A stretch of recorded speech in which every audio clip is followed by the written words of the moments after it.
হাবিব ডাক দিয়া বলেন, ও আয়েশা, মদিনার মধ্যে যে খবরটা ছড়াইছে সত্য কিনা আমি জানি না, আল্লাহ পাকই ভালো জানেন, তুমিও জানো। ও আয়েশা, তুমি যদি ভুল কইরাই থাকো, আল্লাহর দরবারে চোখের পানি ছেড়ে দিয়া তওবা করে আল্লাহর দরবারে কান্নাকাটি করো।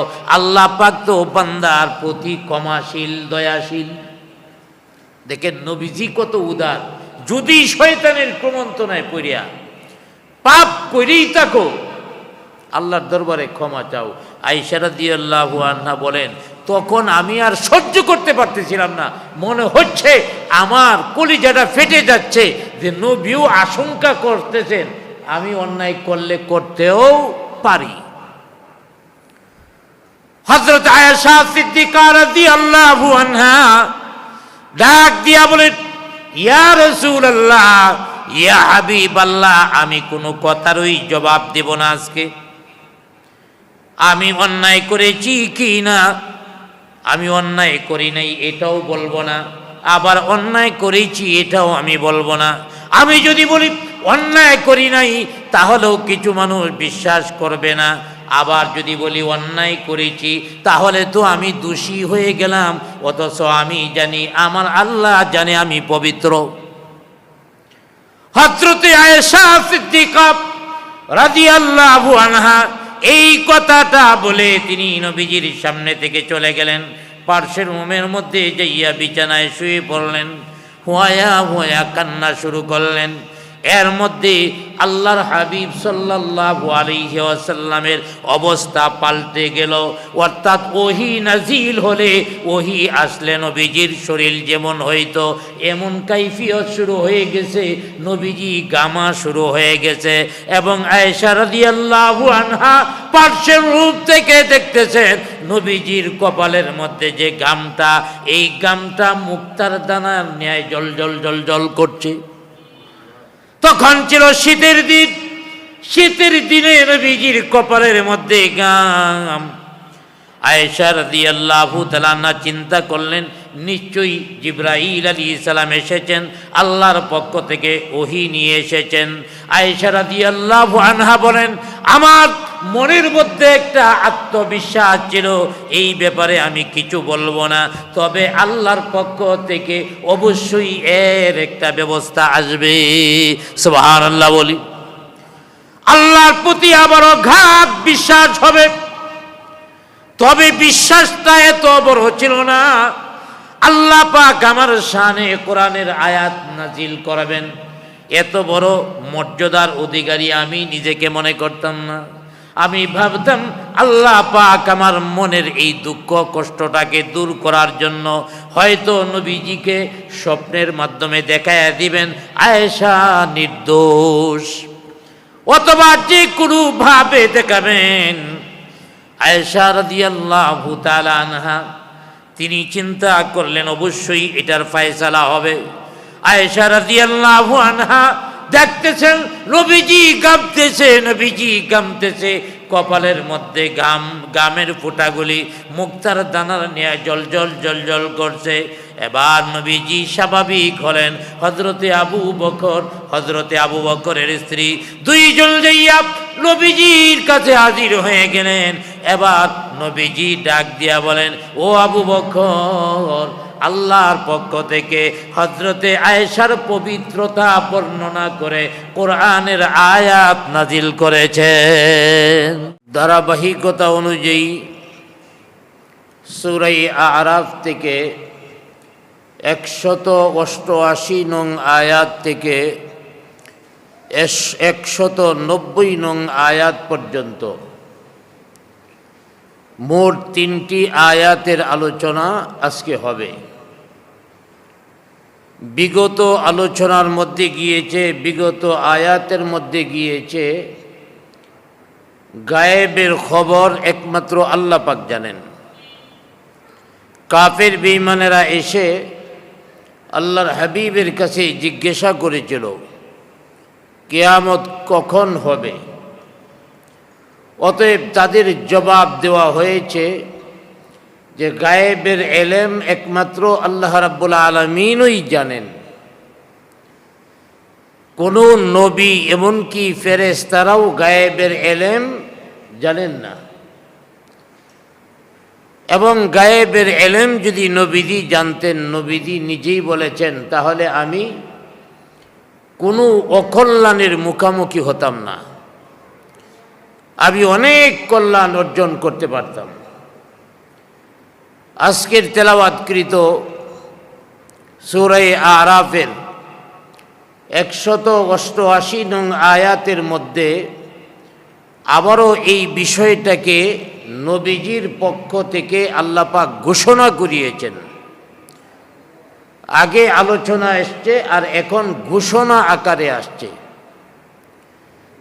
আল্লাহ রাব্বুল আলামিন আল্লাহর হাবিবকে বলেছেন, আপনি ওপেন জানায় দেন, ওরা আপনার কাছে যা চায় এগুলি মূলত আল্লাহর সাথে শিরিকি করা। আর কোরআনুল করিম আল্লাহ পাক নাজিল করেছেন শিরিকি দূর করার জন্যে। শেষ নবী মুহাম্মদুর রাসূলুল্লাহ সাল্লাল্লাহু আলাইহি ওয়াসাল্লামকে আল্লাহ পাক পৃথিবীতে প্রেরণ করেছেন শিরিকি দূর করার জন্যে। অতএব এই শিরিকি সম্পর্কে তোমরা আমাকে প্রশ্ন করো। অতএব আল্লাহ পাক আল্লাহর হাবিবকে বলছেন, আপনি ঘোষণা করে জানিয়ে দেন, قُلْ لَا أَمْلِكُ لِنَفْسِي نَفْعًا وَلَا ضَرًّا إِلَّا مَا شَاءَ اللَّهُ।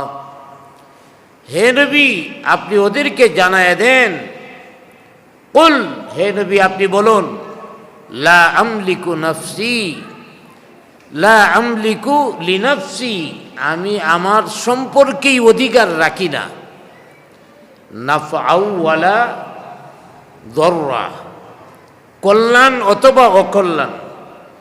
তোমরা আমাকে জিজ্ঞেস করতেছো কিয়ামত কবে হবে। আরে এটা তো অনেক বড় বিষয়। আমি কিয়ামত পর্যন্ত তোমাদেরকে খবর দিব দূরের কথা, আমি আমার নিজের অধিকারিত্ব আমি রক্ষা করতে পারি না, আমি আমার কল্যাণ অকল্যাণের অধিকারী না।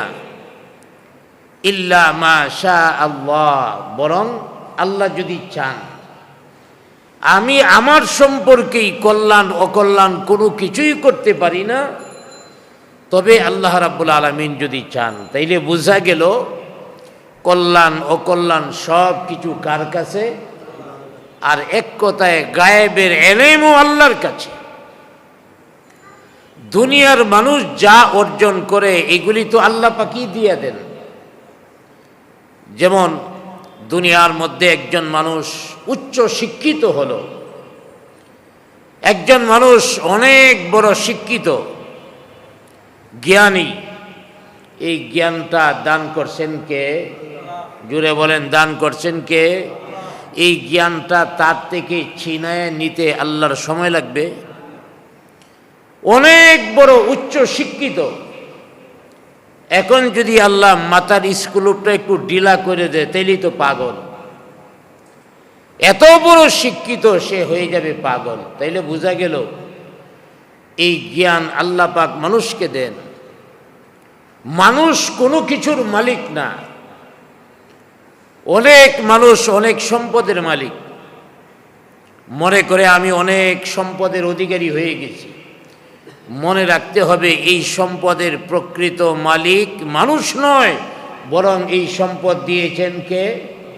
যে আল্লাহ কোটি কোটি টাকার মালিক বানাইছেন, এই আল্লাহ আবার কানে দইরা ভিক্ষার থলি হাতে দিয়া রাস্তায় নামায় দিতে পারেন। অনেক বড় ক্ষমতাশীল, মনে করে আমি ছাড়া দেশ চলবে না, আমি দেশের মা বাবা সব কিছু। কিন্তু আল্লাহ পাক যদি ইচ্ছা করেন, ওকে ক্ষমতা যা কিছু আছে ধ্বংস করে একেবারে ফাঁসির কাষ্টের আসামি বানায় ছেড়ে দিবে। এমন পারেন কি পারেন না? যা আমাদের সামনে উপস্থিত। অতএব দুনিয়াতে কিছু পায়া বাহাদুরি করা যাবে না, সব কিছু আল্লাহ পাক দান করেন। তেমনি ভাবে দুনিয়ার কোনো জিনিসের মালিক যেমন দুনিয়ার মানুষ না আল্লাহ, বিশেষ করে গায়েবের খবর তো মানুষ জানার প্রশ্নই উঠে না, সেটার মালিকও আল্লাহ। যাকে যতটুকু দেন সেটা ভিন্ন জিনিস, যখন আল্লাহ পাক মানুষকে জানায় দেন ওইটা আর গায়েব থাকে না। যখনই জানানো হলো তখন গায়েব থাকে না, সেটা প্রকাশমান হয়ে যায়। অতএব কোনো নবী কোনো ফেরেশতা গায়েবের খবর জানেন না, তাই আল্লাহ পাক নবীকে বলেছেন আপনি ঘোষণা করে দেন গায়েবের খবর দুনিয়ার কোনো মানুষই জানে না, আমিও জানি না। যদি জানতাম তাহলে কোনো অকল্যাণ আমাকে গ্রাস করতে পারতো না। যেমন আল্লাহর হাবিবের কাছে কেউ আইসা যদি জিজ্ঞাসা করত, হুজুর ওই জিনিস সম্পর্কে জানতে চাই, নবীজি যদি না জানতেন তাইলে বলতেন পরে আইসো, আমি জিব্রাইল আলাইহিস সালামকে জিজ্ঞেস করব, তারপরে তোমাদেরকে জানাবো। যেমন জৈনিক সাহাবী আল্লাহর হাবিবের কাছে আসলেন, ইয়া রাসূলুল্লাহ, ইয়া হাবিবাল্লাহ, আপনার কাছে একটা প্রশ্নের জবাব জানতে চাই। ওগো নবীজি, দুনিয়ার মধ্যে সবচেয়ে পছন্দনীয় জায়গা কোনটা? আল্লাহ তাআলার কাছে পৃথিবীর মধ্যে সবচেয়ে পছন্দনীয় জায়গা কোনটা? সবচেয়ে উত্তম জায়গা কোনটা? আবার পক্ষান্তরে আল্লাহর কাছে সবচেয়ে নিকৃষ্ট বা অপছন্দনীয় জায়গা কোনটা? অর্থাৎ সবচেয়ে উত্তম জায়গা কোনটা, সবচেয়ে নিকৃষ্ট জায়গা কোনটা? দুইটা জায়গা সম্পর্কে সাহাবী জানতে চাইছে। নবীজি যদি গায়েব জানতেন তাইলে সাথে সাথে বইলা দিতেন, কিন্তু নবীজি কি বলছেন যে এটা তো আমি জানি না, জিব্রাইল আলাইহিস সালাম আসুক, তার কাছে প্রশ্ন করব, তার কাছ থেকে জেনে নিব। জিব্রাইল আলাইহিস সালাম আল্লাহর হাবিবের কাছে যখন আসলেন, আল্লাহর হাবিব জিজ্ঞাসা করলেন, হে জিব্রাইল, আমাকে একজন প্রশ্ন করেছে, পৃথিবীর মধ্যে কোন জায়গাটা উত্তম, আল্লাহর কাছে সবচেয়ে বেশি পছন্দনীয়? পৃথিবীর মধ্যে সবচেয়ে নিকৃষ্ট কোন জায়গা, যা আল্লাহ পছন্দ করেন? জিব্রাইল আলাইহিস সালাম বললেন, আমিও জানি না। সুবহানাল্লাহ বলেন। জিব্রাইল যদি গায়েব জানতো তাহলে জিব্রাইল বইলা দিত।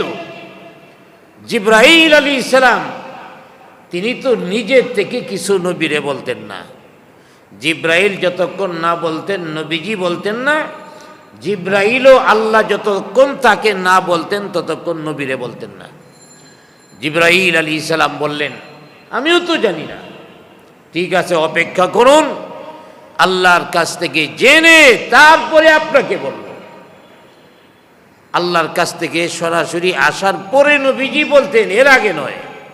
এই জন্য আল্লাহ পাক কোরআনের অন্য জায়গার মধ্যে বলেছেন, ওয়ামা ইয়ানতিকু আনিল হাওয়া ইন হুয়া ইল্লা ওয়াহয়ুন ইউহা। এই আয়াতের অনুবাদ হিসাবে একজন কবি আবার কবিতা বানাইছেন, মুহাম্মদ হারগিজ না গুফতা তা না গুফতা জিব্রাইল, মুহাম্মদ হারগিজ না গুফতা তা না গুফতা জিব্রাইল, জিব্রাইল হারগিজ না গুফতা তা না গুফতা রব্বুল জলিল, জিব্রাইল হারগিজ না গুফতা তা না গুফতা রব্বুল জালিল। আল্লাহর হাবিব মুহাম্মাদুর রাসূলুল্লাহ সাল্লাল্লাহু আলাইহি ওয়াসাল্লাম ততক্ষণ পর্যন্ত কিছু বলতেন না যতক্ষণ জিব্রাইল আলাইহিস সালাম এসে নবীকে না জানাতেন। আর জিব্রাইল আলাইহিস সালাম ততক্ষণ পর্যন্ত নবীকে কিছু জানাতেন না যতক্ষণ পর্যন্ত স্বয়ং আল্লাহ না বলে দিতেন। আল্লাহ জিব্রাইলকে বলার পরে জিব্রাইল আলাইহিস সালাম এসে নবীজিকে বলে দিতেন। অতএব জিব্রাইল আলাইহিস সালাম আল্লাহর কাছে যে প্রশ্ন করলেন, আল্লাহ তোমার হাবিব জিজ্ঞেস করেছেন পৃথিবীর মধ্যে কোন জায়গাটা তোমার প্রিয়, পৃথিবীর মধ্যে কোন জায়গাটা তোমার অপছন্দনীয়। আল্লাহ পাক জিব্রাইল আলাইহিস সালামকে জানায়া দিলেন। জিব্রাইল আলাইহিস সালাম এসে আমাদের নবীকে জানাইলেন, খায়রুল বাকাইল মসজিদ ওয়া শাররুল বাকাইল আসওয়াক। আল্লাহর হাবিবকে জিব্রাইল আলাইহিস সালাম এসে আল্লাহর পক্ষ থেকে জানালেন, পৃথিবীর মধ্যে সবচেয়ে উত্তম জায়গা হলো মসজিদ। সবচেয়ে উত্তম জায়গা কোনটা? মসজিদ। সবচেয়ে আল্লাহর প্রিয় জায়গা মসজিদ। ওয়া শাররুল বাকাইল আসওয়াক, আর সবচেয়ে নিকৃষ্ট জায়গা হলো বাজার। সবচেয়ে নিকৃষ্ট জায়গা বাজার। সবচেয়ে উত্তম জায়গা, আল্লাহর পছন্দনীয় জায়গা হলো মসজিদ। এই মসজিদের মধ্যে কেউ সময় দিতে চায় না। আর সবচেয়ে নিকৃষ্ট জায়গা হলো বাজার। এই বাজারের মধ্যে ঘন্টার পর ঘন্টা কাটায়। কেন কাটায়? দুনিয়ার উপকার হয়। বাজারে সময় কাটাইলে দুনিয়াবি লাভ হয়,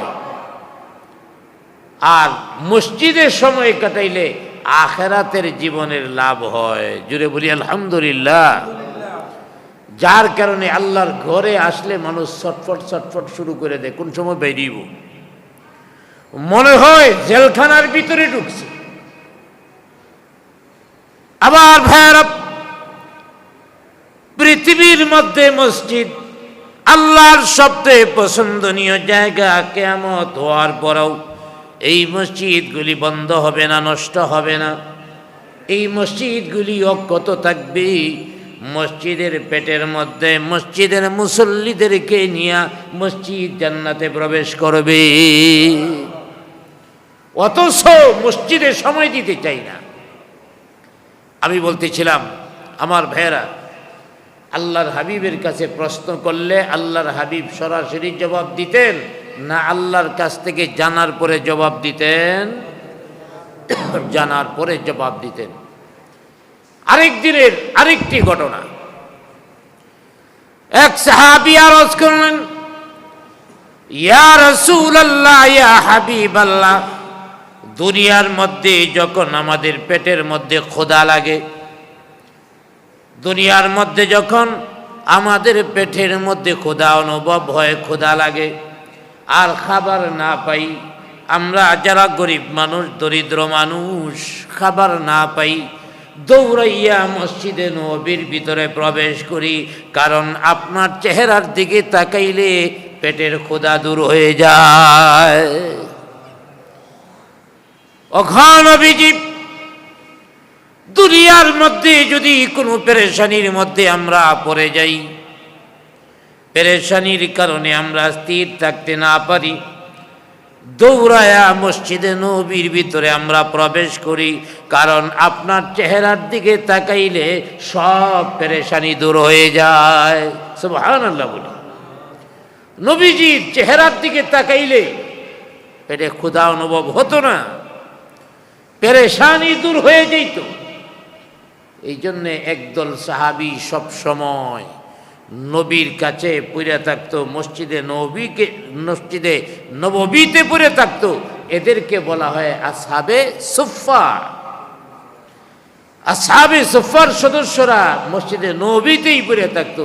কারণ ওরা একটু বাইরেইলেই নবীর মায়ায় আবার দৌড়ায় মসজিদের ভিতরে ঢুকতো। এই হলো নবীজির প্রতি মহব্বত। সাহাবী ডাক দিয়া বলেন, ও নবীজি, দুনিয়ায় যখনই দেখার মনে চায় দৌড়াইয়া আপনার কাছে আসি, আপনার চেহারার দিকে তাকাইয়া থাকি, আপনারে দেখি। আখিরাতের জীবনে যদি আল্লাহ পাক আমাদের জান্নাতেও দেন। কিন্তু আমরা শুনেছি জান্নাতের বিভিন্ন মাকাম ভাগ হবে, জান্নাতের বিভিন্ন স্তর ভাগ হবে। অতএব আপনি সর্বোচ্চ জান্নাতে থাকবেন। আমরা যদি জান্নাত পাইও, কত নাম্বার জান্নাত পাই আল্লাহই জানে। অঘনবীজি দুনিয়াতে যখনই চাইতাম আপনার চেহারা দেখতে পারতাম, আপনার চেহারা মুবারক দেখে আমাদের কলিজাকে ঠান্ডা বানাইতাম। আমরা যদি জান্নাতের ভিতরেও প্রবেশ করি আর আপনি আরেক জান্নাতের ভিতরে থাকেন, আপনাকে আমরা দেখতে না পারি, অথবা দেখতে গেলে যদি বাধার সম্মুখীন হই, সরাসরি আপনার কাছে জান্নাতে আপনাকে দেখতে না পারি, এটা আমাদের জন্যে সবচেয়ে বেশি কষ্টের কারণ হবে। অঘনবীজি আপনার কাছে প্রশ্ন হলো, জান্নাতের ভিতরে দুনিয়ার মতো সরাসরি আপনাকে দেখতে পারবো কিনা? দুনিয়াতে যেমন মন চাইলেই দৌড়ায়া আপনার কাছে আসি, আপনার চেহারা দেখি, আখিরাতে যাইয়া আপনাকে সরাসরি দেখতে পারবো কিনা, এই প্রশ্ন আপনার নিকটে। আল্লাহর হাবিব প্রশ্নটা শুই না সাহাবীর জবানের দিকে তাকায়া ডাক দিয়া বলে, সাহাবীরে এই জবাব তো আমারও জানা নাই। জান্নাতের ভিতরে সরাসরি আমারে দেখতে পারবা নাকি বাধা হবে, নাকি টিকিট কেটে যাইতে হবে, নাকি অনুমোদন নিয়ে যাইতে হবে, আমিও তো জানি না। ঠিক আছে, জিবরাইল আসলে আমি তার কাছে জেনে তারপরে জিজ্ঞেস তারপরে বলবো। জিবরাইল আলাইহিসসালাতু ওয়াসসালাম আসলেন। আল্লাহর হাবিব জিজ্ঞেস করলেন, জিবরাইল, জান্নাতের ভিতরে আমার সাহাবীরা সরাসরি আমাকে দেখতে পারবে কিনা? আমার সাহাবীরা জানতে চায়। জিবরাইল বললেন, সরাসরি দেখতে পারবে কিনা আমিও জানি না, আল্লাহর কাছে যাইয়া জেনে তারপরে আপনাকে বলবো। জিবরাইল আলাইহিস সালাম আল্লাহর কাছে গিয়ে বলেন, আল্লাহ, আপনার হাবিবের কাছে জানতে চায় এক সাহাবী জান্নাতের ভিতরে সরাসরি দেখতে পারবে কিনা জানতে চায়। আল্লাহ পাক বললেন, ঠিক আছে, যাও এই আয়াতটা যায় আমার নবীরে শোনায়া দাও। কোরআনের আয়াত নাযিল হয়ে গেল। সুবহানাল্লাহ বলেন। وَمَن يُطِعِ اللَّهَ وَالرَّسُولَ فَأُولَئِكَ مَعَ الَّذِينَ أَنْعَمَ اللَّهُ عَلَيْهِمْ مِنَ النَّبِيِّينَ وَالصِّدِّيقِينَ وَالشُّهَدَاءِ وَالصَّالِحِينَ। আল্লাহ তাআলা এই আয়াত দিয়া জিবরাইল আলাইহিস সালামকে পাঠিয়ে দিলেন। জবাব এই আয়াত, ওয়া মান ইউতিইল্লাহ, আল্লাহ পাক আয়াত নাজিল করেছেন যারা আমি আল্লাহর অনুসরণ করবে, ওয়ার রাসূলা, এবং রাসূলের অনুসরণ করবে। অর্থাৎ যারা দুনিয়াতে আল্লাহ এবং আল্লাহর রাসূলের অনুসরণ করবে। وَأُولَئِكَ مَعَ الَّذِينَ أَنْعَمَ اللَّهُ عَلَيْهِمْ। আল্লাহ পাক বলে দিয়েছেন তারা আখিরাতে তাদের সাথেই, নিয়ামত প্রাপ্তদের সাথেই তারা থাকবে। দুনিয়াতে যারা আল্লাহ এবং নবীর অনুসরণ করবে, ওরা আল্লাহর পক্ষ থেকে নিয়ামত প্রাপ্ত যারা তাদের সাথে থাকবে। যারা আল্লাহর পক্ষ থেকে নিয়ামত পাইছে তাদের সাথে থাকবে। আল্লাহর পক্ষ থেকে নিয়ামত কারা পাইছে এই পরে জানাই দিছে। চার শ্রেণীর মানুষ আল্লাহর পক্ষ থেকে নিয়ামত প্রাপ্ত। এক নম্বর, মিনান নবিয়্যিন, এক নম্বর হলো নবীগণ। ওয়াসিদ্দিকিন, দ্বিতীয় নম্বর হলো সিদ্দিকগণ। ওয়াশুহাদা, তৃতীয় নম্বর হলো শহীদগণ। ওয়াসসালিহিন, চতুর্থ নম্বর হলো নেককারগণ। আল্লাহ তাআলা এই আয়াত নাযিল করে বুঝায় দিয়েছেন, দুনিয়ার মধ্যে যদি আল্লাহ ও নবীর অনুসরণ করো, নবীর সাথে তোমরা চলো, কিয়ামতের ময়দানেও নবীর সাথেই জান্নাতে থাকবা। তোমরা যদি সিদ্দিকিনদের সাথে মহব্বত রাখো, সিদ্দিকিনদের সাথে জান্নাতে থাকবা। শহীদদের সাথে মহব্বত যদি হয়, শহীদদের সাথে জান্নাতে থাকবা। সালিহিনদের সাথে মহব্বত যদি হয়, সালিহিনদের সাথে জান্নাতে থাকবা। আল্লাহ এবং আল্লাহর অনুসরণ যে লোকটা বলে, ওরা এই 4 শ্রেণীর মানুষের সাথে জান্নাতে যাওয়ার সুযোগ পাওয়া যাবে। জুড়ে বলি সুবহানাল্লাহ। এই আয়াত নাযিল হওয়ার পর আল্লাহর হাবিব ডাক দিয়া বললেন, কে আমাকে প্রশ্ন করেছিল জান্নাতে বাধাবিহীন আমার সাথে দেখা হবে কিনা, নাকি বাধা হবে তারপরে দেখা হবে? আসো, কে প্রশ্ন করেছিল সামনে আসো। ওই সাহাবী সামনে আসবেন। আল্লাহর হাবিব তখন বলবেন, আল মারউ মা'a মান হাব্বা। আল্লাহর হাবিব বলেন, দুনিয়ার মধ্যে যে জাতি যার সাথে উঠা বসা হবে, আখিরাতে তার সাথেই জান্নাত হবে। দুনিয়ার মধ্যে যদি ভালো মানুষের সাথে চলাফেরা করে, তাহলে ভালো মানুষের সাথে জান্নাতে যাবে। খারাপ মানুষের সাথে যদি উঠা বসা করে, তাহলে খারাপ মানুষের সাথে জাহান্নামে যাবে। আল্লাহর হাবিব বুঝাইলেন, আল মারউ মা'a মান আহাব্বা। যে জাতি যার সাথে সম্পর্ক, তার সাথেই হাসর হবে। অর্থাৎ দুনিয়ার মধ্যে যদি আমি নবীকে তোমাদের সাথী বানায় নাও, জান্নাতেও আমি তোমাদের সাথী হয়ে যাব। অতএব নবীজি প্রশ্নের জবাব আল্লাহর পক্ষ থেকে আসছে, তারপরে কিন্তু জবাব দিয়েছে।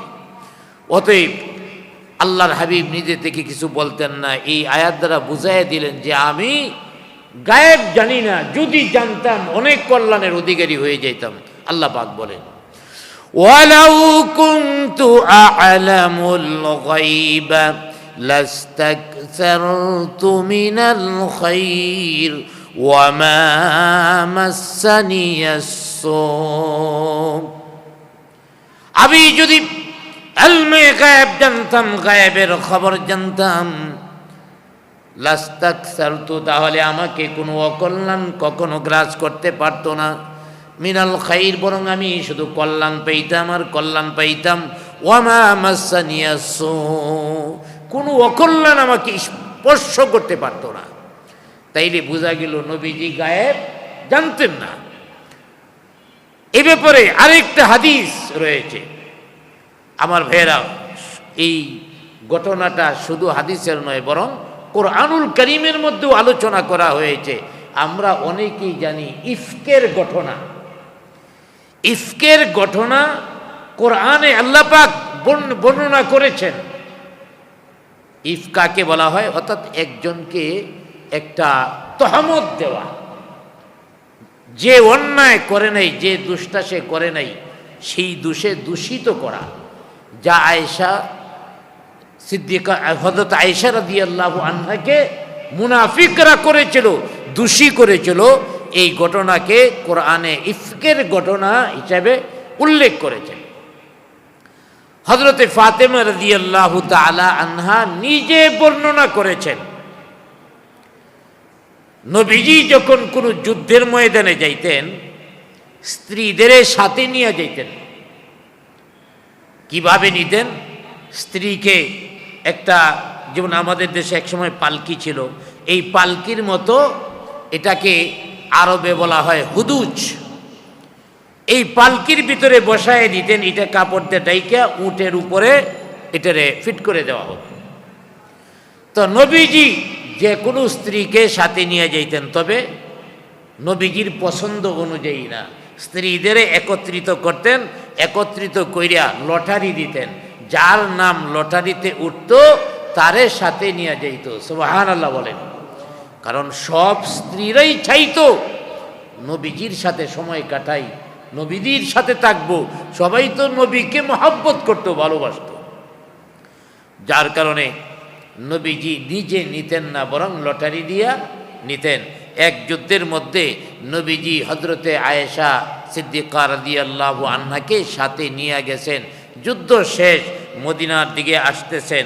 তো এক জায়গার মধ্যে, মদিনা আসার আগে এক জায়গার মধ্যে তারা ছাউনি অর্থাৎ অবস্থান করলেন।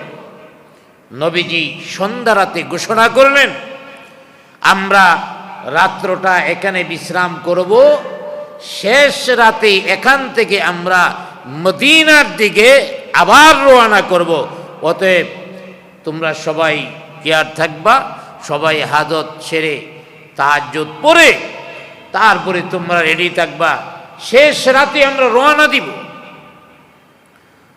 তো আয়েশা রাদিয়াল্লাহু আনহা বলেন, এই যে হুদুজ উটের উপরে বাঁধা হয়, এই উটের দায়িত্ব আবার আরেকজন সাহাবীর, তাকে নিয়ে যাবে, আর তিনি তো ওই হুদুজের ভিতরে বসা থাকবে। তো যখনই কাফেলা বিরতি দেওয়া হয়, এই হুদুজটা উটের পিঠ থেকে নামায় রাখা হয়, কারণ অনর্থক বোঝা বইবে।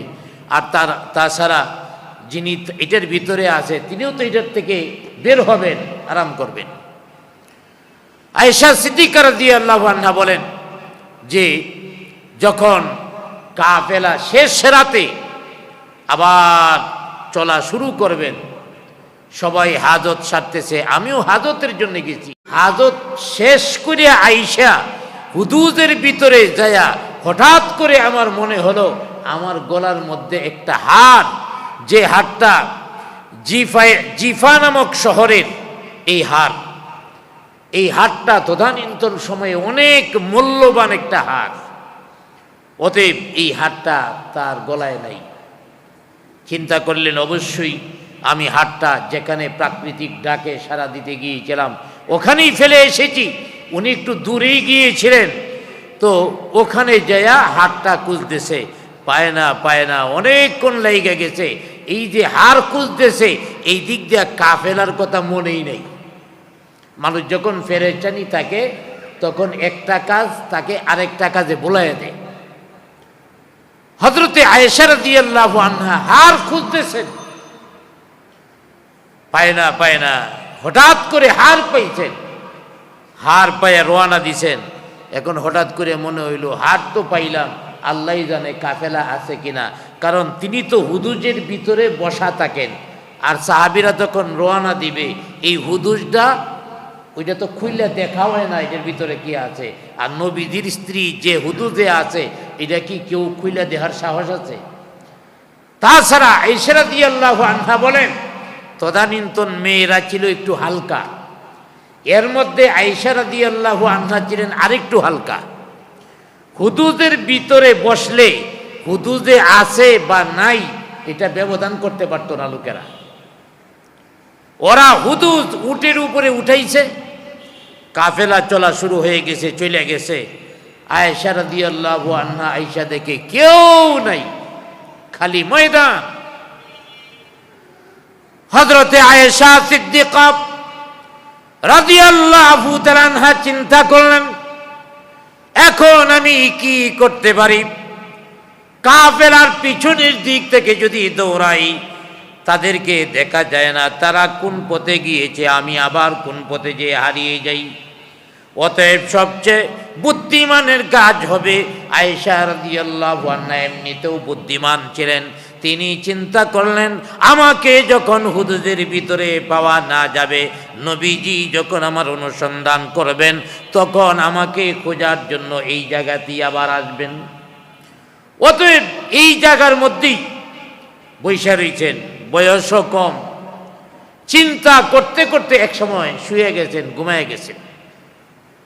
আমার ভাইয়েরা, আর ওই কাফেলা অনেক আগায় গেল, কয়েক ঘন্টা সময় রাস্তা অতিক্রম করছে। একজন সাহাবী, নাম হলো হযরতে সাফওয়ান বিন মুআতাল সালামি। তো এই সাফওয়ান ইবনে মুআতাল সালাফি তিনি আসলেন, সালামি আসলেন কেন? তিনি পিছনের দায়িত্বে থাকতেন, পিছনে কোনো জিনিস ফালায়া রেখে গেছে কিনা, যদি ফালায়া যাইতো এটা আবার তিনি নিয়ে যাইতেন। যুদ্ধক্ষেত্রে এটা তাকে পিছনে একটা গ্রুপ থাকে, অতএব তিনি পিছনে আবার ওই জায়গায় গেলেন, কিছু রাইকে আসছে কিনা দেখে একজন মানুষের মতো দেখা যায়, ভয় পেয়ে গেলেন তিনি, কে হতে পারে। আরো কাছে গেলেন, তিনি চিনে ফেললেন তিনি তো আর কেউ না, হযরতে আয়েশা রাদিয়াল্লাহু আনহা। হযরতে আয়েশা সিদ্দিকা বলেন, এই সাফওয়ান ইবনে মুআতাল সালামি পর্দার আয়াত নাযিল হওয়ার আগে সরাসরি আমাকে দেখেছে, আমাকে সে চিনে, অতএব আমাকে দেখেই চিনে ফেলল। সালামি উচ্চ কণ্ঠে বলতে আরম্ভ করলেন, ইন্না লিল্লাহি ওয়া ইন্না ইলাইহি রাজিউন। সালামি ইন্না লিল্লাহ পড়েই যাচ্ছেন জোরে জোরে। হযরতে আয়েশা সিদ্দিকা রাদিয়াল্লাহু আনহা বলেন, সালামির ইন্না লিল্লাহর আওয়াজে আমার ঘুম ভাঙলো, আমি ঘুম থেকে উঠলাম। আমার ভাইয়েরা, সালামি আমাকে ডাক দিয়া বললেন যে আপনার জন্য আমি ব্যবস্থা করছি। তার সামনে নিয়ে উটটাকে শোয়ায়া দিলেন, উটের দুইটা পা সামনে বিছায়া দিলেন যাতে করে পায়ের মধ্যে পাড়া দিয়া উটের উপরে উঠতে পারে। এইভাবে চললেন আমার ভাইয়েরা। এইভাবে কাফেলার সাথে যায়া দুপুর বেলায় সাক্ষাৎ হয়েছে, রাত্র বেলায় রয়ে গেছে, দুপুর বেলায় যায়া আরেক জায়গায় বিশ্রামের জন্য অবস্থান করছে, ওখানে দেখা হয়েছে। তো সবাই দেখতেছে সালামি আসতেছে, উটের উপরে বসা আয়েশা সিদ্দিকা রাদিয়াল্লাহু আনহা। এবার মুনাফিকদের নেতা, যার অন্তরের মধ্যে আগুন জ্বলতেছিল, এই মুনাফিক চিন্তা করলো বড় একটা সুযোগ যায় সাহাবাই কেরামদেরকে বিভ্রান্ত করার জন্য, ওদের মধ্যে পেশ লাগানোর জন্যে এমন একটা অবস্থা করব মদিনার শান্তি বিলীন করে দিব। রাইসুল মুনাফিকিন আব্দুল্লাহ ইবনে উবাই লোকদের বলল, দেখো এতদিন পর্যন্ত আমরা আয়েশাকে কত ভালো জানতাম, তিনি আবু বকরের মেয়ে, আবার নবীজির স্ত্রী, আর এই সালামির মতো একটা লোকের সাথে আমাদের কাফেলা থেকে বিচ্ছিন্ন হয়ে আলাদা হয়ে গেছিল। আলাদা হইয়া কি করছে তোমরা বুঝিয়ে নাও। পেশটা কেমনে লাগায় দেখেন, একজন যুবক আর একজন যুবতী যখন আলাদা হয়ে যায়, আলাদা হইয়া কি করে আমার বলার দরকার নাই, তোমরাই বুঝে নাও। এইভাবে আলোচনা হইতে হইতে একজনের থেকে আরেকজনের মুখে, আরেকজনের থেকে আরেকজনের মুখে, আমার ভাইয়েরা মদিনা যাওয়ার পরে সবার মধ্যে ঘটনাটা ছড়াইয়া গেল। এমনকি জনাবে মুহাম্মদুর রাসূলুল্লাহ সাল্লাল্লাহু আলাইহি ওয়াসাল্লামের কানে এসে পৌঁছে গেল। নবীজি টেনশনের মধ্যে আছেন, এমন একটা খবর, স্ত্রীর ব্যাপারে যদি কারো কাছে এই ধরনের সংবাদ আসে তাইলে স্বামীর অবস্থাটা কেমন হতে পারে। কিন্তু নবীজি দেখেন কত ধৈর্যশীল, এই খবরটা আয়েশা রাদিয়াল্লাহু আনহাকে তিনি দিতেছেন না। আর আয়েশা রাদিয়াল্লাহু আনহা বলেন, আমিও জানতাম না, আমি মদিনায় আয়েশা অসুস্থ হয়ে গেছি। নবীজি দিনে একবার আসে, আমার কাছে আসে, আয়েশা জিজ্ঞেস করে সালাম দে। সালাম দেওয়ার পরে এই ঘটনার পরেও দেখেন আয়েশা রাদিয়াল্লাহু আনহা বলেন, আমারে প্রতিদিনই আমার ঘরে আসে, সালাম দে, জিজ্ঞেস করে আয়েশা তোমার অসুস্থতাটা এখন কেমন। আর আমাদের বাংলাদেশ আমার ভাইয়েরা, কারো স্ত্রী যদি এমন করে তাইলে তো ঠেঙ্গা লইয়া ফিরানি শুরু করে দিব। আল্লাহর হাবিবের ধৈর্য দেখেন, আয়েশাকে বলে না, এভাবে সবার মুখে মুখে চলতেছে। আমার ভাইয়েরা, এর মধ্যে আয়েশা রাদিয়াল্লাহু আনহার এই অসুস্থতাটা প্রায় 1 মাস চলে গেছে। তো 1 মাস পার হওয়ার পরে আয়েশা রাদিয়াল্লাহু আনহা একদিন প্রাকৃতিক ডাকে সাড়া দেওয়ার জন্যে উম্মে মুস্তাহার সাথে বের হলেন। আগেকার জমানায় বাথরুম ঘরের ভিতরে ছিল না, ওই সিস্টেমেই ছিল না। বাথরুম একটু দূরে থাকতো, অতএব দূরে রাত্রবেলায় গেলে কাউকে নিয়ে যায়। এই জন্যে উম্মে মুস্তাহা ছিলেন হযরত আয়েশা রাদিয়াল্লাহু আনহার খাদেমা। উম্মে মুস্তাহা সাথে গেছে, প্রাকৃতিক কাজ শেষ করে যখন আসেন, উম্মে মুস্তাহা মানে মুস্তাহার মেয়ে, এই মেয়ে তাকায়া দেখে মুস্তাহা ওই দিক দিয়ে যায়, মানে ওর বাবা। উম্মে মুস্তাহা ডাক দিয়া বলে, মুস্তাহা ধ্বংস হোক, মুস্তাহা ধ্বংস হোক। হযরত আয়েশা সিদ্দিকা রাদিয়াল্লাহু আনহা অবাক হয়ে উম্মে মুস্তাহাকে বলেন, হে উম্মে মুস্তাহা, এমন একজন লোকের জন্য তুমি বদদোয়া করতেছ যে লোকটা বদরের সাহাবী, বদরের যোদ্ধা, বদরের ময়দানে যে লোকটা যুদ্ধ করেছে তার বিরুদ্ধে তুমি কথা বলতেছ, যে লোকটার লালন পালনের ভার আমার পিতা আবু বকর নিয়েছে তার বিরুদ্ধে তুমি কথা বলতেছ। উম্মে মুস্তাহা ডাক দিয়া বলেন, ওরে আয়েশা, আসলে তোমার বয়স কম, অনেক কিছুই তুমি বুঝো না। নবীজির আচার আচরণ দেখেও কি তুমি বুঝো না? আয়েশা রাদিয়াল্লাহু আনহা বলেন, হ্যাঁ, নবীজির আচরণটা কেমন জানি আমার থেকে একটু দূরত্ব মনে হচ্ছে, কিন্তু কেন দূরত্ব মনে হচ্ছে, কেন দূরত্ব হচ্ছে আমি নিজেও জানি না।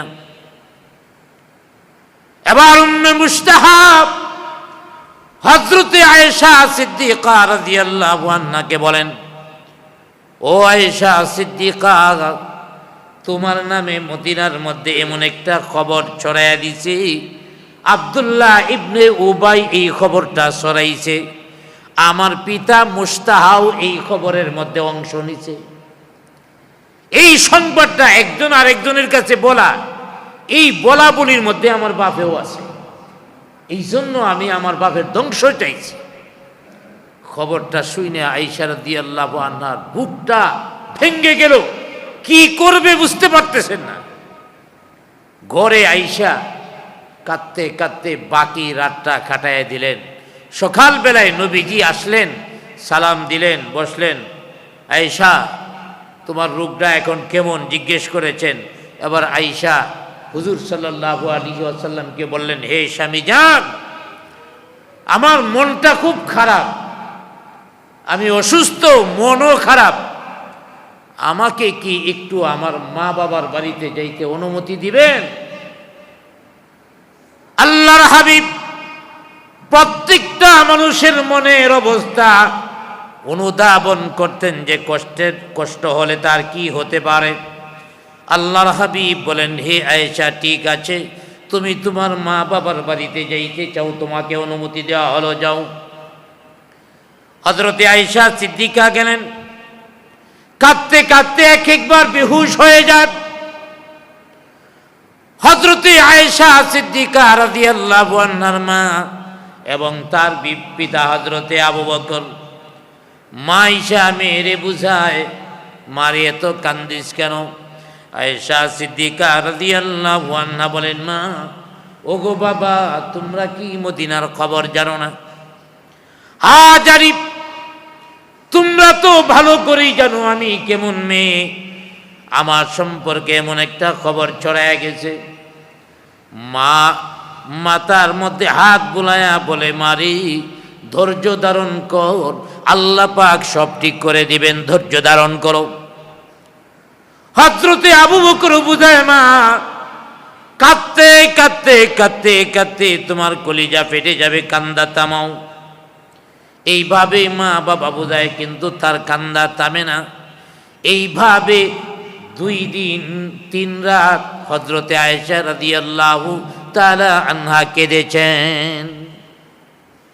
তৃতীয় দিন নবীজি আসছে, এখন আর চোখের মধ্যেও পানি নেই, নবীজি তার কাছে আসছে। আয়েশা রাদিয়াল্লাহু আনহা বলেন, নবীজি আমার কাছে আসার আগে 2 জন লোকের সাথে পরামর্শ করছে।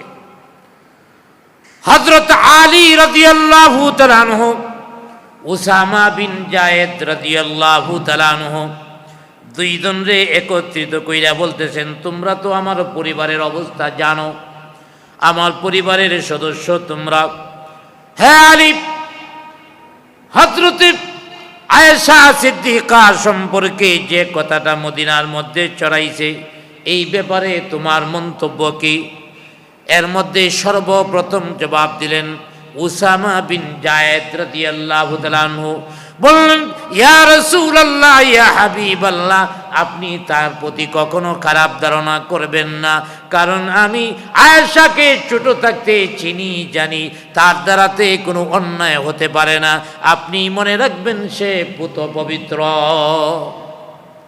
যতই তিনি জানুক, তিনিও তো জানেন আয়েশা রাদিয়াল্লাহু আনহা এমন কাজ করতে পারে না, কিন্তু মদিনার মধ্যে তো খবরটা ছড়ায় গেছে। এবার আলী রাদিয়াল্লাহু তাআলা আনহু বলতেছেন, হুজুর, আপনার যদি এতই তাদের খবর শুনিয়া আপনার বিকল্প টেনশন হয়, তাহলে একটা কাজ করেন, সতীন কখনো সতীনের পক্ষে কথা বলে না, আপনি আপনার অন্য অন্য স্ত্রীদের সাথে আনেন, কাছে আইনা জিজ্ঞাসা করেন তোমাদের সতীন আয়েশার চরিত্রটা কেমন, স্বভাব কেমন, এমন করতে পারে কিনা, তাদের থেকে একটা ধারণা নেন। তারপরে আপনার আরেকজন বাদী বুরাইরা, বাদীরা অনেক কিছু মনিবের জানে, তার কাছ থেকে একটু ডাটা নেন। আল্লাহর হাবিব সাল্লাল্লাহু আলাইহি ওয়াসাল্লাম সব স্ত্রীদেরকে ডাক দিয়া বলছেন, আয়েশা সম্পর্কে কি জানো? এবার সবাই বলতেছে যে না, আমরা খারাপ কিছু চিন্তাও করতে পারি না, বিশেষ করে হযরতে জৈনব রাদিয়াল্লাহু আনহা। আল্লাহর হাবিবের স্ত্রীদের মধ্যে হযরতে আয়েশা সিদ্দিকা বলেন যে আমার সতীনদের মধ্যে আমার মোকাবেলায় দাঁড়াবার, প্রতিযোগিতায় আসার মতো একজনই ছিল, তিনি হলেন জয়নব। কারণ জয়নব রাসূলের বংশের মেয়ে, অনেক উঁচু বংশের মেয়ে এবং সুন্দরী, অতএব জয়নবই ছিল আমার প্রতিদ্বন্দ্বী। তারপরও জয়নবে কি জবাবটা দিছে, ইয়া রাসূলুল্লাহ, ইয়া হাবিবাল্লাহ, মদিনায় যে খবর ছড়াইছে, এই ধরনের গান্দা খবর আমি কানেও নেই না, এই ধরনের খবর শুই না, আমি আমার সময়কে নষ্ট করতে চাই না। আল্লাহর কসম দিয়া বলছি, এই সংবাদ আপনিও কানে নিয়েন না। সতীন ছিল, তারপরও তিনি এই কথা বলছেন। আল্লাহর নবী এবার আয়েশা রাদিয়াল্লাহু তাআলা আনহার দিকে একটু আগ্রহ বাড়ছে, তো তিনি আয়েশা রাদিয়াল্লাহু আনহার বাড়িতে আসলেন। আয়েশাকে ডাকলেন, তোমার শরীরটা কেমন? কাঁদতে কাঁদতে আয়েশা রাদিয়াল্লাহু তাআলা আনহার চোখের মধ্যে আর পানি নাই, খাওয়া দাওয়া নাই, শুধু কান্না আর কান্না। আল্লাহর হাবিব ডাক দিয়া বলেন, ও আয়েশা, মদিনার মধ্যে যে খবরটা ছড়াইছে সত্য কিনা আমি জানি না, আল্লাহ পাকই ভালো জানেন, তুমিও জানো। ও আয়েশা, তুমি যদি ভুল কইরাই থাকো, আল্লাহর দরবারে চোখের পানি ছেড়ে দিয়া তওবা করে আল্লাহর দরবারে কান্নাকাটি করো। আল্লাহ পাক তো বান্দার প্রতি ক্ষমাশীল, দয়াশীল। দেখেন নবীজি কত উদার। যদি শয়তানের প্রমন্ত্রণায় পড়িয়া পাপ করেই থাকো, আল্লাহর দরবারে ক্ষমা চাও। আয়েশা রাদিয়াল্লাহু আনহা বলেন, তখন আমি আর সহ্য করতে পারতেছিলাম না, মনে হচ্ছে আমার কলিজাটা ফেটে যাচ্ছে, যে নবীও আশঙ্কা করতেছেন আমি অন্যায় করলে করতেও পারি। হযরত আয়েশা সিদ্দিকা রাদিয়াল্লাহু আনহা ডাক দিয়া বলেন, ইয়া রাসূলুল্লাহ, ইয়া হাবিবাল্লাহ, আমি কোনো কথারই জবাব দেব না আজকে। আমি অন্যায় করেছি কি না, আমি অন্যায় করি নাই এটাও বলবো না, আবার অন্যায় করেছি এটাও আমি বলবো না। আমি যদি বলি অন্যায় করি নাই, তাহলেও কিছু মানুষ বিশ্বাস করবে না, আবার যদি বলি অন্যায় করেছি, তাহলে তো আমি দোষী হয়ে গেলাম। অথচ আমি জানি, আমার আল্লাহ জানে আমি পবিত্র। হযরতে আয়েশা সিদ্দিকা রাদিয়াল্লাহু আনহা এই কথাটা বলে তিনি নবীজির সামনে থেকে চলে গেলেন। পার্শ্বের রুমের মধ্যে যাইয়া বিছানায় শুয়ে পড়লেন, হুয়া হুয়া কান্না শুরু করলেন। এর মধ্যে আল্লাহর হাবিব সাল্লাল্লাহু আলাইহি ওয়াসাল্লামের অবস্থা পাল্টে গেল। অর্থাৎ ওহী নাজিল হলে ওহী আসলে নবীজির শরীর যেমন হইতো এমন কাইফিয়ত শুরু হয়ে গেছে, নবীজি গামা শুরু হয়ে গেছে। এবং আয়েশা রাদিয়াল্লাহু আনহা পার্শ্বের রূপ থেকে দেখতেছেন নবীজির কপালের মধ্যে যে গামটা, এই গামটা মুক্তার দানার ন্যায় জল জল জল জল করছে। তখন ছিল শীতের দিন, শীতের দিনে নবীজির কপালের মধ্যে গাম। আয়েশা রাদিয়াল্লাহু তাআলা আনহা চিন্তা করলেন নিশ্চয়ই জিবরাইল আলাইহিস সালাম এসেছেন, আল্লাহর পক্ষ থেকে ওহী নিয়ে এসেছেন। আয়েশা রাদিয়াল্লাহু আনহা বলেন, আমার মনের মধ্যে একটা আত্মবিশ্বাস ছিল, এই ব্যাপারে আমি কিছু বলবো না, তবে আল্লাহর পক্ষ থেকে অবশ্যই এর একটা ব্যবস্থা আসবে। সুবহানাল্লাহ বলি। আল্লাহর প্রতি আবারও ঘাত বিশ্বাস হবে। তবে বিশ্বাসটা এত বড় ছিল না। আল্লাহ পাক আমার শানে কোরআনের আয়াত নাজিল করাবেন, এত বড় মর্যাদার অধিকারী আমি নিজেকে মনে করতাম না। আমি ভাবতাম আল্লাহ পাক আমার মনের এই দুঃখ কষ্টটাকে দূর করার জন্য হয়তো নবীজিকে স্বপ্নের মাধ্যমে দেখাইয়া দিবেন আয়েশা নির্দোষ, অথবা যে কোনো ভাবে দেখাবেন। আয়েশা রাদিয়াল্লাহু তাআলা আনহা তিনি চিন্তা করলেন অবশ্যই এটার ফয়সালা হবে। আয়েশা রাদিয়াল্লাহু আনহা দেখতেছেন নবীজি কাঁপতেছে, নবীজি কাঁপতেছে, কপালের মধ্যে গামের ফোঁটাগুলি মুক্তার দানার নিয়ে জল জল জল জল করছে। এবার নবীজি স্বাভাবিক হলেন। হযরতে আবু বকরের স্ত্রী দুইজন যাইয়া নবীজির কাছে হাজির হয়ে গেলেন। এবার নবীজি ডাক দিয়া বলেন, ও আবু বকর, আল্লাহর পক্ষ থেকে হযরতে আয়েশার পবিত্রতা বর্ণনা করে কোরআনের আয়াত নাজিল করেছেন। আমার ভাইরা, হযরতে আবু বকর মনের আবেগে চিল্লায়া ডাক মারছেন, মা, আয়াত তোর শানে আল্লাহর পক্ষ থেকে ফয়সালা এসে গেছে, কোরআনের আয়াত নাজিল হয়েছে। হযরতে আবু বকর এবং তার স্ত্রী আয়েশার কাছে গেছে, যে মাথার মধ্যে হাত বুলাইয়া দিয়া আর বলে, আয়েশা যাও যাও নবীজির কাছে যায়া ক্ষমা চায়া নাও। হযরতে আয়েশা বলেন, নবীজির কাছে আমি কেন যাইব, তার কাছে ক্ষমা আমি কেন চাইব, আমি তো কোনো অন্যায় করি নাই। তারপরও মদিনার মধ্যে ছড়াইয়া গেছে আমার অন্যায়ের কথা। এই অন্যায়টা নবীজি প্রমাণিত করেন নাই যে আয়েশা নির্দোষ, বরং আমাকে নির্দোষ প্রমাণিত করেছেন আমার আল্লাহ। অতএব সর্বপ্রথম আমি নবীর কাছে না যায়া আমি আল্লাহর পায়ে সেজদা আদায় করব। সুবহানাল্লাহ বলেন। আরে নির্দোষ তো প্রমাণ করছে আমার আল্লাহ, নবীজি তো আমার নির্দোষ মনে করে নাই, বরং আমারে বলছে যদি অন্যায় করিয়া থাকো তাহলে আল্লাহর কাছে কি করো, মাপ চায়া নেও।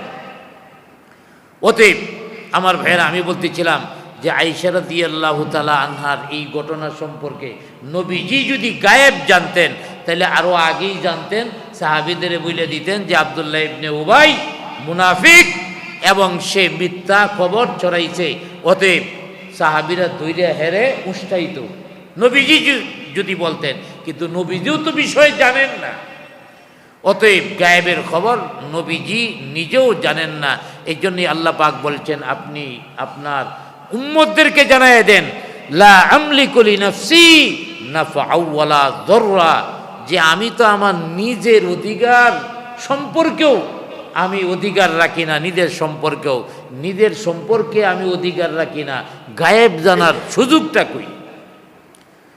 তো এই আয়াত দ্বারা অর্থাৎ বোঝানো হয়েছে যে গায়েবের মালিক একমাত্র আল্লাহ। জুড়ে বলেন, গায়েবের মালিক কে? তাইলে নবী কি, নবীরে কেন পাঠাইছেন? এই আয়াতের শেষ অংশে আল্লাহ পাক বলে দিয়েছেন, ইন আনা ইল্লা নাযীরুন ওয়া বাশীরুন লিকাওমি ইউমিনুন। তবে আমি সতর্ককারী, সুসংবাদদাতা লিকাউমি ইউমিনুন, মুমিনদের জন্য, অর্থাৎ মুমিনদেরকে আমি সুসংবাদ দেই, মুমিনদেরকে আমি সতর্ক করেছি। এরপরের আয়াতের মধ্যে আল্লাহ পাক আরেকটা বিষয় বলেছেন, সেটা হলো এই আয়াতের শুরুতেই, এই সূরা আরাফের শুরুতেই আল্লাহ পাক একটা বিষয় আলোচনা করেছিলেন, সেটা হলো যে আল্লাহ পাক সমস্ত মানুষদেরকে একটা প্রাণ থেকে বানাইছেন। কয়টা প্রাণ থেকে? আদম আলাইহিস সালাম থেকে। এই বিষয়টা আগে সংক্ষেপে আলোচনা করেছেন, এখন আয়াতের মধ্যে আরেকটু লম্বা আলোচনা করছেন। এখনের আলোচনাটা একটু ভিন্ন। আল্লাহ পাক বলেন, হুয়াল্লাযী খালাকাকুম মিন নাফসিন ওয়াহিদা। আল্লাহ পাক বলেন, তোমাদেরকে একটা প্রাণ থেকে সৃষ্টি করা হয়েছে, অর্থাৎ হযরতে আদম আলাইহিস সালাতু ওয়াস সালামের বাম পাজর থেকে হযরতে হাওয়াকে তৈরি করেছেন। আবার আদম এবং হাওয়া দুইজনের মাধ্যমে আল্লাহ পাক গোটা পৃথিবীর সমস্ত মানুষ প্রেরণ করেছেন। এই বিষয়টা আল্লাহ পাক এভাবে বলেছেন, একটা প্রাণ হলো প্রথম, তারপরে দুইজনের মধ্যে অবস্থা কেমন হয়েছে। হামালাত হামলান খাফীফান ফামাররাত বিহি। আল্লাহ পাক এই আয়াতের মধ্যে বলেছেন পরবর্তী অবস্থাটা কি হয়েছে। হামালাত হামলান খাফীফা, যখন হযরতে হাওয়া গর্ভবতী হয়ে গেলেন, এমনকি পৃথিবীর যে কোনো মহিলা গর্ভবতী হয়ে যায়, এই গর্ভটাকে আলোচনা করেছেন হামলান খাফীফা, হালকা অবস্থা যখন বোঝা যায়, অর্থাৎ সন্তান পেটে আসছে বোঝা যায়, তখন মেয়েটা চলাফেরা করতে পারে, মেয়েটা কোনো অসুবিধা হয় না চলাফেরা করতে, কাজকর্ম করতে। এটারে বলছে হামলান খাফীফা, মানে হালকা গর্ভ। এই হালকা গর্ভের সময় ফামাররাত বিহি, চলাচল করতে পারে। তারপরে গর্ভটা আস্তে আস্তে আস্তে আস্তে বাড়ে। মনে করেন হাওয়া আলাইহিস সালামের গর্ভ আরেকটু বাড়লো, তখন কি হলো আল্লাহ পাক বলেন, فَلَمَّا أَثْقَلَتْ دَعَوَا اللَّهَ رَبَّهُمَا لَئِنْ آتَيْتَنَا صَالِحًا। এবার গর্ভ যখন ভারী হয়ে গেল, ফালাম্মা আসকালাত, গর্ভটা যখন ভারী হয়ে গেল, ভারী হলো এর মানে হলো এখন চলাফেরা করতে একটু কষ্ট হয়। গর্ভের সময়টা যখন বেশি হয়, 7 মাস 8 মাস, মহিলারা চলাফেরা একটু সতর্ক হইয়া করে, কাজ কামা তাকে দেওয়া হয় না, কারণ সমস্যা হইতে পারে। আবার ভাইরা সে একটু, মহিলাটা একটু যত্নে তাকে রাখার চেষ্টা করা হয়। এই অবস্থাটাকে বলা হয়েছে আসকালাত, অর্থাৎ যখন ভারী হয়, গর্ভটা যখন ভারী হয়, তখন কি হয়, মহিলা বৈশা থাকে। আর মহিলার স্বামী, অর্থাৎ এখানে বুঝাইছে হাওয়া আলাইহিস সালাম, আদম আলাইহিস সালাম আল্লাহর কাছে দুইজনে দোয়া করে। কি দোয়া? দাআওয়াল্লাহ রাব্বাহুমা লাইন আতাইতানা সালিহা। হযরতে আদম আলাইহিস সালাম, হাওয়া আলাইহিস সালাম দুইজন আল্লাহর কাছে হাত উঠায় দোয়া করে, আল্লাহ তাআলা তুমি যদি আমাদের সুস্থ সন্তান দান করো, আমরা তোমার প্রতি কৃতজ্ঞ থাকব। আমরা তোমার প্রতি কি থাকব? কৃতজ্ঞ থাকব। আমার ভাইরা, দুনিয়ার স্বামী স্ত্রীরাও এভাবে আল্লাহর কাছে দোয়া করে, আল্লাহ একটা সুস্থ সন্তান দিও। কোনো মা বাবা চায় না আমার সন্তানটা প্রতিবন্ধী হোক, কোনো ক্ষতি হোক আমার সন্তানের। অতএব সব মা বাবা এভাবে দোয়া করে। আদম আলাইহিস সালাম, হাওয়া আলাইহিস সালামও দোয়া করেছেন, আল্লাহ আমাদেরকে যদি তুমি একটা সুস্থ সন্তান দান করো তাহলে শুকরিয়া আদায় করব। আল্লাহ পাক বলেন পরের ঘটনা কি হয়েছে। ফালাম্মা আতাহুমা সালিহা জাআলা লাহু শুরাকা ফীমা আতাহুমা। আল্লাহ পাক বলেন ফালাম্মা আতাহুমা সালিহা, অতএব যখন নেককার সন্তান জন্মগ্রহণ করল, জাআলা লাহু শুরাকা, তখন মানুষ আল্লাহর সাথে শরীক করা শুরু করলো। কবিরাজের কাছে না গেলে সন্তানটা হইতো না, নাউজুবিল্লাহ বলে। এমন আছে না, সন্তান হয় না, কবিরাজের কাছে গেছে।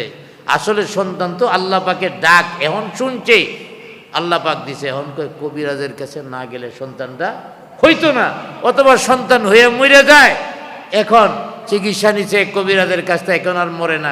ওই কবিরাজের কারণে বাচ্চাটা বাইচা রয়েছে।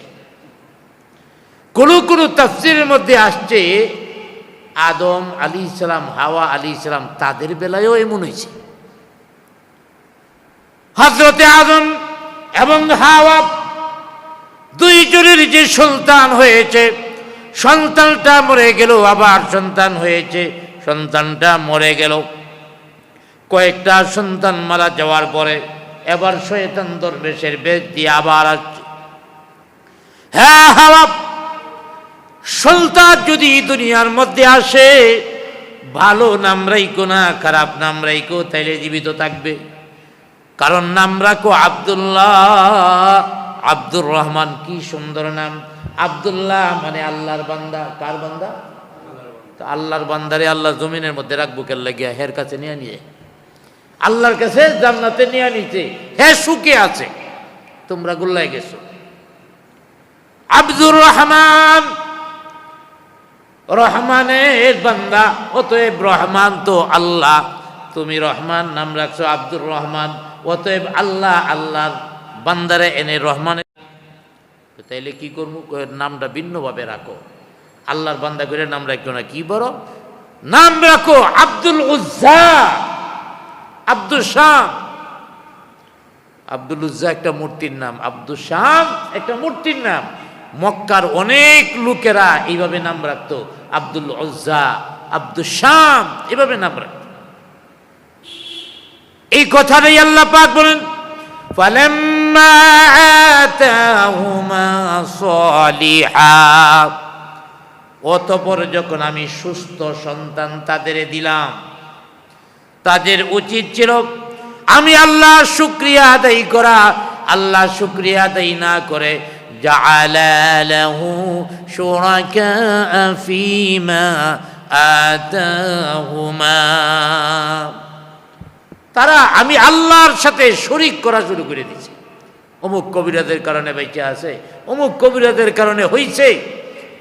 আল্লাহ পাক বলেন, ফাতাআলা আল্লাহু আম্মা ইউশরিকুন, এই যে ওরা বিভিন্নভাবে আমার সাথে শরীক করে, আমি আল্লাহ ওই সমস্ত শরীক থেকে, অংশীদার থেকে পবিত্র, অনেক ঊর্ধ্বে। অতএব আজকের আয়াত দ্বারাও এটাও বোঝানো হয়েছে আল্লাহর সাথে কাউকে শরীক করা যাবে না, আল্লাহর সাথে কাউকে শরীক করা যাবে না। আমার ভাইয়েরা, গায়েব যেমন মানা যাবে না, যে নবী, ফেরেশতা, মানুষ কেউই, এমনকি জিনেরাও গায়েব কেউ জানে না। গায়েবের এলেম আল্লাহর কাছে। এমনই ভাবে আমার যত যোগ্যতা আছে, সমস্ত যোগ্যতার মালিক আল্লাহ।